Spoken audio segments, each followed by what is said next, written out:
लेकिन अगर सब्जेक्ट हो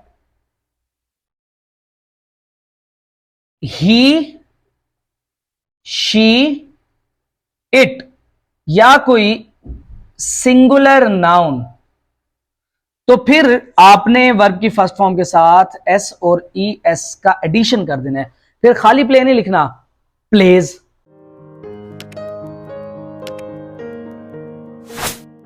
अस्सलाम वालेकुम dear all, I hope you all are fine. Sir Nashik here. आज का जो टॉपिक है ये बहुत ही ज्यादा इंपॉर्टेंट टॉपिक है और बच्चों के लिए काफी कंफ्यूजिंग है। मतलब आप लोगों के लिए सबसे ज्यादा प्रॉब्लमेटिक ये जो आपको टेंस करते हैं वो यही इंग्लिश के टेंसेज होते हैं। आज हम टेंसेज के जितने भी टॉपिक में कॉम्प्लेक्सिटीज हैं, जो कुछ भी है, वो सारा आज आपके सामने ओपन करूंगा और इंशाल्लाह at the end of this lecture आपको सारा टेंसेज के बारे में समझ आ जाएगा। अच्छा, टेंसेज के हवाले से कुछ बातें बताता जाऊं कि ये जो हमारे लेक्चर है थोड़ा सा एक्सटेंसिव होने वाला है, क्योंकि इसमें हमने 3 टॉपिक्स कवर करने हैं। हमने टेंसेज को भी कवर करना है, हमने वॉइसेस को भी कवर करना है और साथ साथ हमने स्ट्रक्चर्स को भी देखना है कि सेंटेंसेस के स्ट्रक्चर्स होते कैसे हैं, कौन से ऐसे सेंटेंस के स्ट्रक्चर हैं जो डिफरेंट टेंस के इकट्ठे आ सकते हैं और कौन से ऐसे स्ट्रक्चर हैं जो इकट्ठे नहीं आ सकते। तो आप लोगों ने अपने साथ नोट्स लेकर रख लेने हैं और उन नोट्स पे जो कुछ मैं बताता जाऊंगा आप साथ साथ नोट डाउन करते जाएंगे और समझते जाएंगे। Hopefully it will be very easy for all of you और आपको at the end of the lecture सारा अंडरस्टैंडिंग हो चुकी होगी। तो आइए शुरू करते हैं। एक क्वेश्चन का ये टॉपिक किन स्टूडेंट्स के लिए है? ये topic 9th 10th first year second year 8th किसी भी क्लास के स्टूडेंट के लिए उतना ही हेल्पफुल है जितना कि किसी आम बच्चे के लिए, किसी भी क्लास का स्टूडेंट, चाहे वो यूनिवर्सिटी का स्टूडेंट ही क्यों ना हो। This is helpful through out all the students. और आज हम बात करने वाले हैं टेंसेस की। तो सबसे पहले तो समझ लें कि टेंस होते क्या हैं। Basically there are 3 tenses traditionally speaking. एक वो जमाना जो गुजर चुका है यानी कि पास्ट, एक जमाना जो आज है यानी कि present, and the third one is जो आना है, दैट इज फ्यूचर। तो बेसिकली अगर हम टेंसेस की बात करें तो देयर आर 3 टेंसेस जिनमें प्रेजेंट एक जमाना जो गुजर चुका पास्ट, आने वाला और मौजूदा, मौजूदा प्रेजेंट और आने वाला फ्यूचर। तो ये 3 टेंसेस होते हैं। अच्छा, इन टेंसेस के इन तीनों के एस्पेक्ट होते हैं 4 हालतें होती हैं इनकी, यानी कि अगर इनके एस्पेक्ट की बात करें तो हर एक टेंस के कुछ एस्पेक्ट होते हैं, जैसे कि indefinite, continuous, perfect and perfect continuous. Basically ये 4 एस्पेक्ट होते हैं किसी भी टेंस के। तो जब हम बात करते हैं फिर कलेक्टिवली हम कह देते हैं कि 12 टेंसेस की प्रॉब्लम को सॉल्व करना है। हर एक टेंस को हम समझेंगे और कुछ शॉर्ट टेक्निक्स आपको बताऊंगा कि इनको समझ के इंप्लीमेंट कैसे करना है। अगर आपके पास सेंटेंसेस आ जाएं उर्दू से इंग्लिश वाले, उर्दू में सेंटेंस लिखे उसको इंग्लिश में ट्रांसलेट करना है, आपको कैसे पता चलेगा ये कौन सा टेंस और उसकी ट्रांसलेशन कैसे करनी है, इसके बारे में हम बड़ी डिटेल में बात करने वाले हैं। तो सबसे पहली बात तो ये समझ लें कि जो टेंसेस हैं, अगर इनको हम सेपरेट करना चाहें कि ये 4 टेंसेस, 4 हालतें, 4 एस्पेक्ट क्यों बन गई इन 3 टेंसेस की, तो बेसिकली 2 ऐसे कंपोनेंट्स होते हैं जिनकी वजह से टेंस चेंज हो रहा है। और वो टेंस चेंजिंग कंपोनेंट कौन से हैं? पहला है वर्ब फॉर्म, यानी कि फॉर्म ऑफ वर्ब। और सेकंड जो कंपोनेंट है जिसके चेंज होने से टेंस चेंज हो जाता है, that is use of helping verb, कि हम हेल्पिंग वर्ब कौन सा यूज कर रहे हैं। जब भी हेल्पिंग वर्ब चेंज होगा टेंस चेंज हो जाएगा, जब भी वर्ब चेंज होगा टेंस चेंज हो जाएगा। तो बेसिकली ये 2 ही पॉइंट्स होते हैं जिनकी वजह से टेंस मेकिंग पॉसिबल है और टेंस चेंजिंग हो जाती है इन 2 कंपोनेंट्स के चेंज होने से। अगर वर्ब की फॉर्म चेंज होगी तो टेंस चेंज हो जाएगा, अगर हेल्पिंग वर्ब चेंज होगी तो टेंस चेंज हो जाएगा। बेसिकली इनके साथ साथ अगर हम बात करते हैं टेंस बनने की, तो इस तरह से ये टेंस बनते हैं। अब अगर हम बात करें, पहली तो बात ये थी कि हमें सारे टेंसेस के बारे में पता चल गया, ठीक है। Basically these are the basic tenses: present indefinite, present continuous, present perfect continuous, past और इसी तरह से फ्यूचर। मैं आपसे बात करूंगा टू दी पॉइंट कि अगर किसी ने समझना हो कि कौन से टेंस में कौन सी हेल्पिंग वर्ब यूज होती है और कौन सी फॉर्म ऑफ वर्ब, तो अब उस तरफ चलते हैं। सबसे पहले टेंसेस में पहला टेंस हम कहेंगे प्रेजेंट का, प्रेजेंट इंडेफिनिट टेंस। पहले इसको समझेंगे, फिर हम बात करेंगे प्रेजेंट कॉन्टिन्यूअस की। ये दो टेंसेस को अगर हम समझ लेते हैं, फिर हम आगे फॉरवर्ड करेंगे, we will move forward. Present indefinite and present continuous tense.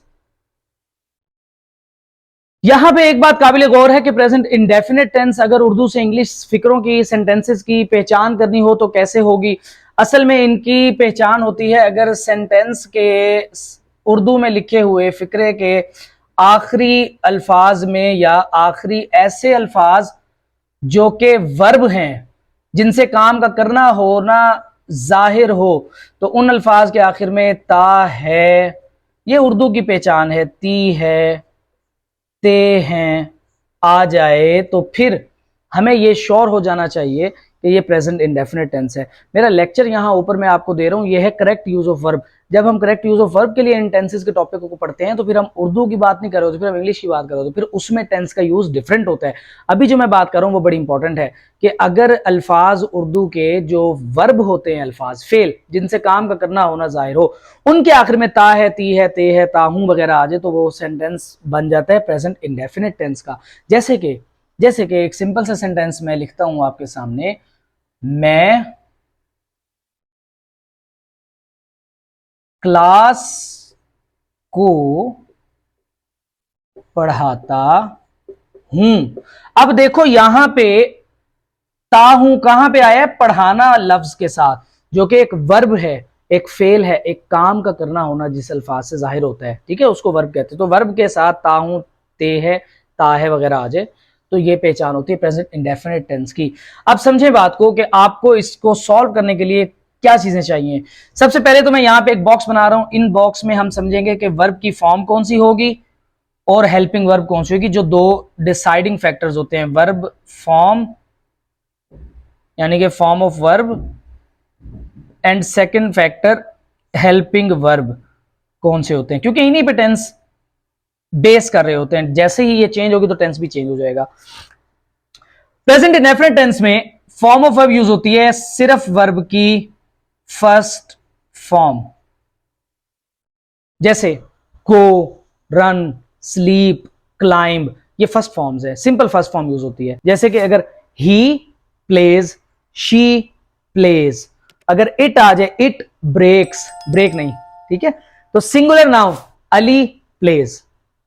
इसके अलावा जो प्रेपोजिशंस आ जाएं या फिर इसके अलावा अगर कोई भी प्लूरल नाउन आ जाएं, उनके साथ सिर्फ फर्स्ट फॉर्म, जैसे कि I play, we play, you play, Ali and Aslam play, वहां पे प्लेज नहीं आएगा, ठीक है। तो प्लूरल सब्जेक्ट्स के साथ सिर्फ फर्स्ट फॉर्म, अदरवाइज एस और एस का एडिशन हो जाएगा। और हेल्पिंग वर्ब इसमें यूज होता है डू या डज, लेकिन here is a catch, do does simple sentences में यूज नहीं होता, नेगेटिव या इंट्रोगेटिव सेंटेंसेस में यूज होता है। अब सेंटेंस अगर हो नेगेटिव या सेंटेंस हो इंट्रोगेटिव, इन दोनों किस्म के सेंटेंसेस में हेल्पिंग वर्ब डू या डज यूज होगा।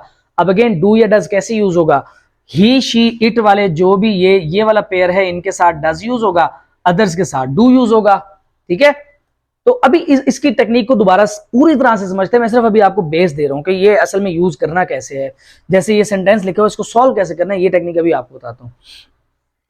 तो इस सेंटेंस को सॉल्व करने के लिए आपको किसी भी टेंस के लिए सबसे पहला जो नॉलेज चाहिए वो है 3 क्वेश्चंस के आंसर आपको आते हो। एस वी ओ, सब्जेक्ट क्या है, वर्ब क्या है और ऑब्जेक्ट क्या है। ये सब्जेक्ट है, V stands for verb, O stands for object। इनको समझना जरूरी है। सब्जेक्ट होता क्या है किसी भी सेंटेंस में, जैसे ये सेंटेंस है, सब्जेक्ट क्या है, इसमें वर्ब क्या है, इसमें ऑब्जेक्ट क्या है। आप ये इमेजिन कर लें, सबसे पहले जो भी सेंटेंस लिखा हुआ हो उसमें देखें काम लफ्ज कौन सा जाहिर कर रहा है, कौन सा लफ्ज ऐसा है जो काम को जाहिर कर रहा है। अब देखें, क्या मैं काम है, सर्टेनली नॉट। क्लास काम है, नॉट। को नहीं। पढ़ाना काम है, यस, पढ़ाना इज अ टास्क। अब ये पढ़ाना जो काम है बेसिकली ये वर्ब है, ये क्या है, वर्ब, क्योंकि वर्ब को हम डिफाइन करते हैं एक्शन वर्ड्स, ऐसे वर्ड्स जो एक्शन को शो कर रहे हों, ऐसे वर्ड्स जो किसी एक्शन को शो कर रहे हों। ये इसकी पूरी डेफिनेशन नहीं है, वर्ब की पूरी डेफिनेशन ये है या तो किसी एक्शन को या किसी स्टेट को। अभी हम इस बारे में बात नहीं करना चाह रहे डिटेल में, हम ये कह रहे हैं कि किसी भी सेंटेंस में वर्ब ढूंढना कैसे है कि हर एक लफ्ज जो सेंटेंस आपको दिया हुआ है उसमें हर एक लफ्ज से सवाल करें क्या ये काम है, काम है, काम है, जो लफ्ज काम होगा वो वर्ब होगा। पहली बात क्लियर है। अब चलें आगे, मूविंग फॉरवर्ड। उसके बाद ये सवाल करें कि ये काम कौन करता है, कौन करता है, पढ़ाता कौन है। इसका आंसर जो है वो सब्जेक्ट होगा, इसका आंसर मैं आया, पढ़ाता कौन है, मैं, तो फिर ये सब्जेक्ट हो गया। तो फिर यानी कि सब्जेक्ट क्या हुआ, जो भी एक्शन को परफॉर्म कर रहा है, action performer is the subject of the sentence. और फिर आप ये पूछ लें कि किसको पढ़ाता है, किस चीज पर काम होता है। तो पढ़ाना कौन पढ़ाता है, मैं, किसको पढ़ाता है, क्लास को। अब ये जो क्लास है ये एक ऑब्जेक्ट हो गया इस वर्ब के लिए। तो यहां पे ऑब्जेक्ट फिर क्या होता है, एक्शन रिसीवर, ऐसा लफ्ज जो एक्शन को रिसीव करे, तो action receiver is called object. अब देखें, मैंने किसी भी सेंटेंस में आपको तीन चीजें ढूंढना सिखा दी, सब्जेक्ट, वर्ब, ऑब्जेक्ट। पहला स्टेप आपने यही काम करना है कि ये तीन चीजें ढूंढ लेनी है, ये हो जाएगा। उर्दू में कोई भी सेंटेंस आपको दिया गया हो, चाहे वो 9th क्लास के बच्चों के लिए हो, चाहे वो सेकंड ईयर के लिए पैराग्राफ हो, आपने सबसे पहले सब्जेक्ट, वर्ब, ऑब्जेक्ट ढूंढ लेना है। और उसमें ढूंढना कैसे, सबसे पहले वर्ब ढूंढे, वर्ब से दो सवाल करें, वहां से आपको ऑब्जेक्ट और सब्जेक्ट मिल जाएगा। इसके बाद हर एक टेंस का एक स्ट्रक्चर होता है। जैसे प्रेजेंट इंडेफिनिट टेंस का स्ट्रक्चर मैं अभी आपके सामने लिखता हूं, थोड़ा सा बोर्ड को क्लीन करके, और फिर हम चलते हैं कि इस स्ट्रक्चर को लिखने के बाद हमने सॉल्व कैसे करना है। ये सब्जेक्ट वर्ब ऑब्जेक्ट समझ आ गया, यहां से मैं इरेज कर रहा हूं इसको, और अब लिखने वाला हूं इसका स्ट्रक्चर कि प्रेजेंट इंडेफिनिट टेंस का स्ट्रक्चर क्या होता है। बस ये स्ट्रक्चर आपको याद करना पड़ेगा, एक दफा याद करेंगे उसके बाद प्रैक्टिस ही है। इसका स्ट्रक्चर होता है कि सबसे पहले आप सब्जेक्ट लिख दें, फिर वर्ब की फर्स्ट फॉर्म लिख दें, और उसके साथ ऑब्जेक्ट प्लेस कर दें। ठीक है, ये आपका स्ट्रक्चर पूरा हो जाएगा। ठीक है, ये स्ट्रक्चर जैसे पूरा हो जाएगा तो आपका सेंटेंस सॉल्व हो चुका होगा। कैसे, देखें, हमने ढूंढा इसमें सब्जेक्ट क्या है, मैं, तो ट्रांसलेशन क्या हुई, आई। वर्ब की फर्स्ट फॉर्म क्या है, पढ़ाना, टीच, तो आई टीच। क्लास को ऑब्जेक्ट है तो मैं यहां पे क्या लिखूंगा, आई टीच द क्लास। अब अगर मैं यहां लिख दूं मैं 10वीं क्लास को पढ़ाता हूं, I teach the class 10th, या कुछ भी। अब ये मैंने अभी सिंपल सा एक आपको सेंटेंस दिया कि देखें इसमें मैंने कैसे, यहां पे ये सब्जेक्ट है, ये वर्ब है, एंड दैट इज ऑब्जेक्ट। इस तरह से आप सेंटेंस को सॉल्व करते हैं किसी भी टेंस के। स्टेप वही है, पहला स्टेप एस वी ओज ढूंढ लें, दूसरा स्टेप स्ट्रक्चर आपको याद हो, या स्ट्रक्चर जो भी मैं आपके सामने अभी लिखता जाऊंगा हर एक टेंस का, वो स्ट्रक्चर लिखें, और उसके बाद अपने सेंटेंस को पूरा करें, वो आपका सेंटेंस सॉल्व हो जाएगा। ठीक है, तो जैसे अभी यहाँ पे हमने सॉल्व किया, आई टीच द क्लास, तो अब मैं कुछ भी यहां पे लिख सकता हूं कि इस क्लास को पढ़ाता हूं। अगर यहां पे मैं सब्जेक्ट चेंज कर दूं, यहां पे मैं वो कर दूं ही, तो फिर क्या यहां पे चेंजिंग आएगी, ये मुझे आपने बताना है कमेंट सेक्शन में लाजमी। अगर मैं यहां पे सब्जेक्ट वो कर दूं ही हो जाए यहां पे, तो फिर यहां चेंजिंग क्या आएगी। ये पहला टेंस था आपका present indefinite tense. Present indefinite tense इससे ज्यादा मुश्किल नहीं है, सिर्फ आपको ये तीन चीजें ढूंढनी आती हो, और उसके बाद वर्ड्स की वो कैब आपके पास हो, आपको अल्फाज के मायने आते हो, इंग्लिश में क्या मीनिंग है इस वर्ड का, इसको क्या लिखा जाता है। ठीक है, अब हम चलते हैं सेकंड टेंस की तरफ, that is present continuous tense. Present continuous tense बहुत ही सिंपल टेंस है। कॉन्टिन्यूअस, कॉन्टिन्यूअस यहां पे हमें बता रहा है एक ऐसा टेंस, एक ऐसी बात जो अभी जारी होगी। तो इसकी जो पहचान होती है सेंटेंस के आखिर में, अगर हम बात करें पहचान की, तो सेंटेंस के आखिर में आता है किसी काम का जारी होना, रहा है, रही है, और रहे हैं। तो काम का जारी होना इन अल्फाज से शो होता है कि ये काम अभी हो रहा है। जैसे अभी क्या काम हो रहा है, अभी मैं आपको पढ़ा रहा हूं, तो मैं आपको पढ़ा रहा हूं, अब ये रहा हूं बता रहे कि काम अभी हो रहा है। तो अब देखें, मैं यहां पे लिख देता हूं यही सेंटेंस, मैं आपको पढ़ा रहा हूं। स्ट्रक्चर क्या है, आपने सबसे पहले लिखना है सब्जेक्ट, फिर साथ में इज, एम, आर, ये तीन हेल्पिंग वर्ब्स याद कर लें प्रेजेंट कॉन्टिन्यूअस के लिए, और लास्ट में आपने प्लेस कर देना है जो भी ऑब्जेक्ट है। अब देखें इस टेक्निक क्या है। इज, ही, शी, इट, या फिर सिंगुलर नाउन के साथ लगता है इज, एम आता है आई के साथ, आर आता है वी, यू एंड दे, या किसी भी प्लूरल नाउन के साथ आर आ जाता है। तो सिर्फ ये एक बात आपको याद रखनी है, उसके बाद स्ट्रक्चर को इंप्लीमेंट करें और आपका सेंटेंस सॉल्व हो जाएगा, जैसे मैं भी करने वाला हूं। तो अगर मैं इस सेंटेंस को सॉल्व करता हूं, मैं थोड़ा सा बोर्ड आपके लिए क्लियर कर रहा हूं, फिर उसके बाद इस सेंटेंस को सॉल्व करते हैं।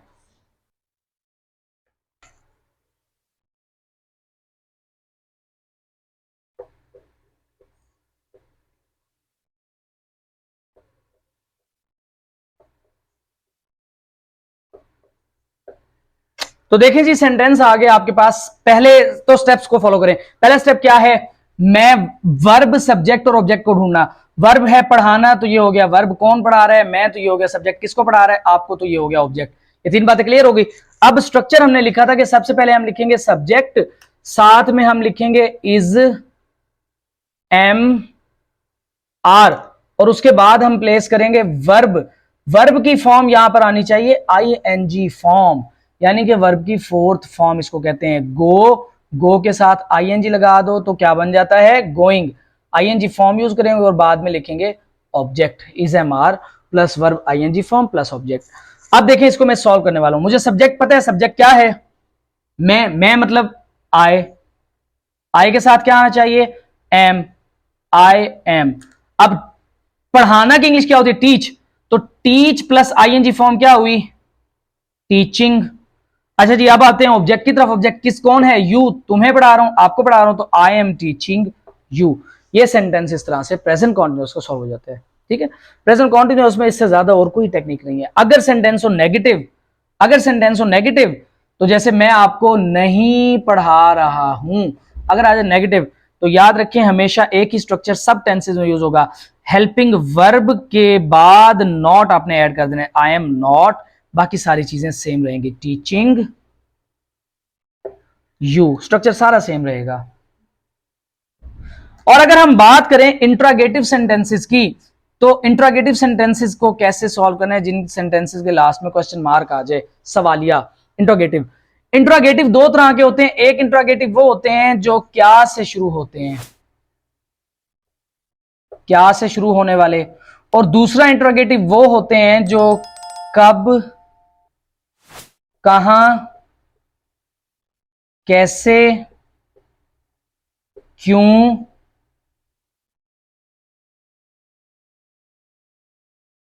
किसका वगैरह, इन अल्फाज से जो इंट्रोगेटिव शुरू होते हैं। इन दोनों को सॉल्व करने का तरीका थोड़ा थोड़ा सा डिफरेंट है। आप इसको समझ लें, बाकी तरीका खुद ही आ जाएगा। सेकंड वाले को, इनको कहते हैं सिंगल इंट्रोगेटिव, इसको कहते हैं डबल इंट्रोगेटिव। यानी कि ये वाले जो वर्ड्स है ना, ये WH फैमिली के वर्ड्स, WH वर्ड्स कहलाते हैं। इंग्लिश की ग्रामेटिकल टर्म में तो इसको इंट्रोगेटिव प्रोनाउन कहते हैं, लेकिन इनको याद करने के लिए हम कहते हैं WH वर्ड। तो अब WH वर्ड क्या है, when, why, where, what, how, who, whose and whom, और एक विच भी, कौन सा। तो ये सारे जो WH वर्ड्स हैं इनको यूज करते हैं डबल इंट्रोगेटिव सेंटेंसेस में। अब देखें सेंटेंस का यूज क्या है। अगर आज सवालिया, जैसे कि मैं यहां पे कर दूं सवालिया, बल्कि अलग लिख लेते हैं, क्या मैं पढ़ा रहा हूं। अब ये सवालिया सेंटेंस है और शुरू कैसे हो रहा है, क्या से। इसमें आपने ये डिसाइड कर लेना सबसे पहले कि वर्ब, सब्जेक्ट और ऑब्जेक्ट, तीन चीजें मिल गई आपको। ठीक है, तीन चीजें ढूंढ ली आपने, सब्जेक्ट, वर्ब, ऑब्जेक्ट। उसके बाद जो हेल्पिंग वर्ब है ना, हेल्पिंग वर्ब, उसको लिख दें पहले। क्या वाले सवालों में हेल्पिंग वर्ब को लिख दें स्टार्ट में। अब हेल्पिंग वर्ब यहां पे मैं के साथ क्या आता है, आई के साथ एम आता है, तो सबसे पहले आप लिख दें एम। उसके बाद स्ट्रक्चर को फॉलो करें, यही वाला स्ट्रक्चर देखें। एम के बाद सब्जेक्ट आई, आई के बाद वर्ब की आईएनजी फॉर्म टीचिंग, टीचिंग के बाद ऑब्जेक्ट यू, और लास्ट में क्वेश्चन मार्क लगाना नहीं भूलिएगा, ये गलती कंसीडर होती है, ठीक है। और अगर सेंटेंस आ जाए मैं क्यों पढ़ा रहा हूं, तो ये हो गया डबल इंट्रोगेटिव। क्यों, देखो क्यों पढ़ा रहा हूं, फिर इसको सॉल्व करने का तरीका थोड़ा सा डिफरेंट हो जाएगा। जैसे कि मैं इसी सेंटेंस को अगर थोड़ा सा चेंज कर दूं, मैं यहां पे लिख दूं मैं क्यों पढ़ा रहा हूं, तो ये बहुत ही सिंपल हो जाएगा, इसको भी समझ लें। मैंने कहा था साथ साथ नोट्स रखें और नोट्स में लिखते जाएं जो पॉइंट मैं समझाता जा रहा हूं। अब मैं यहां पे लिखता हूं मैं क्यों पढ़ा रहा हूं, ताकि आप लोग कुछ समझ जाओ, आपको जो मुश्किल पेश आ रही है, जो टेंस में आप टेंस हो रहे हैं, वो टेंशन आपकी खत्म हो जाए। तो मैं आपको क्यों पढ़ा रहा हूं। अब यहां पे ये जो क्यों है ना, ये WH वर्ड है। क्यों की इंग्लिश यहां पे क्या होती है, जल्दी बताएंगे इनमें से, वाई। अब आपने करना क्या है, अगर डबल इंट्रोगेटिव आ जाए, कब, क्यों, कहां, कैसे वाला, तो सबसे पहले आपने इनमें से जो वर्ड का मतलब है वो लिख लेना है। जैसे कि वाई, वाई लिख लिया। अब आप आगे वाला स्ट्रक्चर, वाई के बाद आपने लिखना है हेल्पिंग वर्ब, मैं के साथ हेल्पिंग वर्ब आता है एम, तो वाई एम आई, और बाकी स्ट्रक्चर आपने फॉलो करना है। वाई एम आई, टीच की आईएनजी फॉर्म टीचिंग, आप यू, और लास्ट में क्वेश्चन मार्क। इस तरह से ये सारा सेंटेंस सॉल्व हो जाता है, ठीक है। तो अब आपको समझ आ गई। अब मैं आगे जो भी सेंटेंस लिखवाऊंगा टेंसेज में, उनमें क्वेश्चन इंट्रोगेटिव नहीं लिखवाऊंगा, क्योंकि वो आपको तरीका मैंने समझा दिया। यही सारा तरीका 12 के 12 टेंसेज में यूज होगा। अब अगर चलें थर्ड टेंस की तरफ, ये मैंने 2 टेंसेज आपको कराए हैं और उम्मीद है कि आपको समझ आ गए। अगर आपने नोट्स नहीं समझ आ रहा तो बैक पे जाएं, दोबारा से वीडियो को देखें और नोट्स बना लें। नोट्स बनाएंगे वो चीज कभी आपको नहीं भूलेगी। अब हम चलते हैं आगे थर्ड अपने टेंस की तरफ, और हमारा थर्ड टेंस है प्रेजेंट परफेक्ट टेंस। अब हम बात करने वाले हैं प्रेजेंट के थर्ड टेंस यानी कि प्रेजेंट परफेक्ट टेंस के बारे में। तो प्रेजेंट परफेक्ट नाम से कुछ हमें बता रहा है, इसको समझते हैं। कोई बंदा परफेक्ट कब होता है, कामिल मुकम्मल होता है, जो वो परफेक्ट होता है, ठीक है। He is a perfect person, वो मुकम्मल, वो कामिल बंदा है, उसमें गलती गुंजाइश नहीं है। तो परफेक्ट टेंस कौन सा होता है, एक ऐसे काम को बताता है जो मुकम्मल हो चुका है, मुकम्मल काम, कंप्लीटेड टास्क को बताने के लिए। अब इसकी पहचान क्या होती है, आखिर में या तो आ रहा होता है, चुका है, चुकी है वगैरह, या फिर मैंने काम कर लिया है, उसने रोटी खा ली है वगैरह आता है। अब ये जो अल्फाज हैं ये बता रहे हैं कि काम मुकम्मल हो चुका है, किसी काम का इख्तिताम हो चुका है। जब कोई काम मुकम्मल हो जाए तो फिर वो टेंस बन जाता है प्रेजेंट परफेक्ट टेंस, अगर वो काम मुकम्मल हो चुका है प्रेजेंट में, ठीक है। तो चुका है, यहाँ पे है चुका बता रहे कंप्लीशन को, है बता रहे मौजूदा हाल में, प्रेजेंट में, ठीक है। तो चुका है। अब इसमें स्ट्रक्चर क्या होता है उसको देख लें। प्रेजेंट परफेक्ट टेंस में आपका स्ट्रक्चर सिंपल होता है। सबसे पहले आपने लिखना है सब्जेक्ट, उसके बाद इसके जो हेल्पिंग वर्ब है वो होते हैं हैज और हैव, और उसके बाद वर्ब की परफेक्ट टेंस में हमेशा थर्ड फॉर्म आती है, और लास्ट में आपको फिर ऑब्जेक्ट प्लेस करना होता है।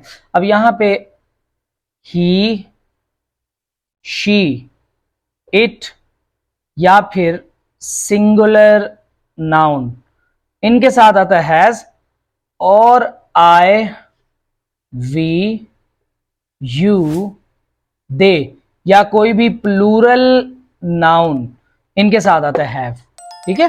तो इस तरह से आपको पहचान कर लेनी है। स्ट्रक्चर आपको समझ आ गया। अब सेंटेंस देख लेते हैं। अगर सेंटेंस आ जाए मैं आपको पढ़ा चुका हूं। अब देखो एक काम कंप्लीट हो गया, हमें चुका हूं से आइडिया हो गया कि ये परफेक्ट की बात हो रही है। अब मेरा वही पहला स्टेप क्या है, एसवीओ ढूंढना। तो मैं एसवीओ ढूंढ लूंगा। पढ़ाना वर्ब हो गया, कौन पढ़ाता है, मैं सब्जेक्ट हो गया, किसको पढ़ाता है, आपको, तो ये ऑब्जेक्ट, ये तीनों मिल गई। अब हमने इस स्ट्रक्चर में पुटअप कर लेना है इसको। कैसे, सब्जेक्ट क्या है, आई, आई के साथ हैव, टीच की सेकंड और थर्ड फॉर्म क्या होती है, टीच, टॉट, टॉट, तो आई हैव टॉट यू, ये आपका सेंटेंस कंप्लीट हो गया। इसको कहते हैं प्रेजेंट परफेक्ट टेंस। ठीक है, तो अगर हम बात करें मजीद फर्दर, क्वेश्चन अगर आ जाए क्या मैं आपको पढ़ा चुका हूं, तो फिर हेल्पिंग वर्ब पहले आ जाएगा हैव आई टॉट यू। और अगर आ जाए डबल, मैं आपको कब पढ़ा चुका हूं, तो when have I taught you. तो इस तरह से सवालिया फिक्रे या क्वेश्चन वाले जो इंट्रोगेटिव सेंटेंसेस होते हैं उनको भी ऐसे ही सॉल्व कर लेना, वही पुराना तरीका। जी आज के लिए वीडियो में इतना ही। प्रेजेंट टेंस को हमने परफेक्ट तक पढ़ लिया। इसके बाद जो वीडियो नंबर 2 इसकी आएगी तो उसमें हम डिस्कस करेंगे प्रेजेंट के बाकी टेंस को और बाकी जितने भी रिमेनिंग टेंसेज हैं उनको। आप लोग इस चैनल को सब्सक्राइब कर लें और बेल आइकन को लाजमी क्लिक कर दें ताकि आप तक मेरी वीडियोस पहुंचती रहा करें। यूट्यूब का एल्गोरिथम थोड़ा अजीब सा है, अगर आप लाइक नहीं करेंगे वीडियो को तो वो आपको रिकमेंड भी नहीं करेगा। ठीक है, तो मिलते हैं इंशाल्लाह नेक्स्ट लेक्चर में, तब तक के लिए अल्लाह हाफिज।